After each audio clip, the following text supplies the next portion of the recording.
got a 4-seat majority. Kevin McCarthy is, you could do the motion to vacate, but I'm telling you right, there is no one else. There's no one else. Kevin McCarthy is going to continue to be the speaker. Who is there? If you're going to identify a problem, come up with a solution to the problem, but there is nobody else. So Kevin McCarthy is he's going to remain speaker. He's just got a tough job. There isn't anybody up there right now in the whole conference that could try to unravel this mess and find unity or cohesion. The fact that we're reverting to the normal muscle memory of Washington to pass a continuing resolution is certainly disappointing. Is his speakership on the line? I would say it's on some tenuous ground.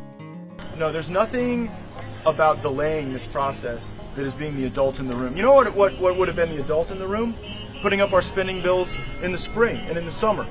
Being the adult in the room would have realized that we shouldn't have been taking August outside of Washington, D.C. We should have been here in our nation's capital funding our government. So we are at this point because Kevin McCarthy made multiple contradictory promises about the budget top line to different groups of people.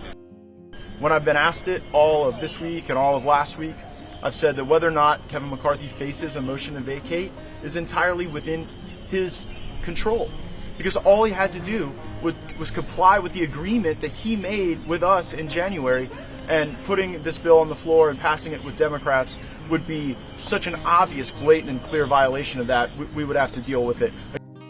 45 days, 46 days, we're not doing our duty.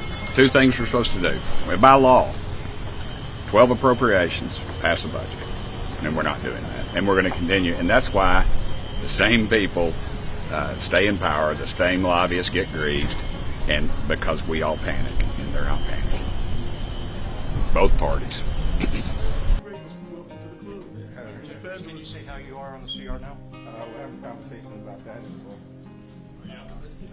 Of course, I would have liked the full money to be in there for Ukraine, but I think we solved that. We're willing to vote on a separate bill.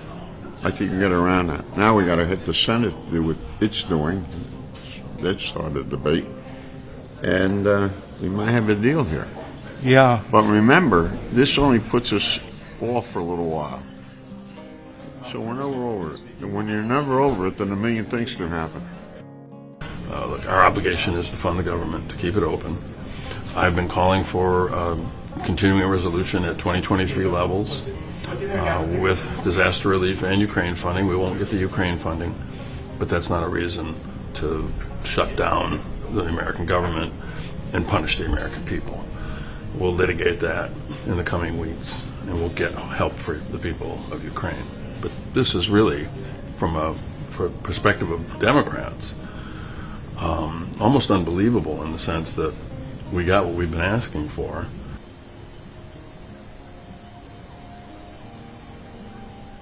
Jelajahi cara baru mendapatkan informasi. Download MetroTV Extend sekarang.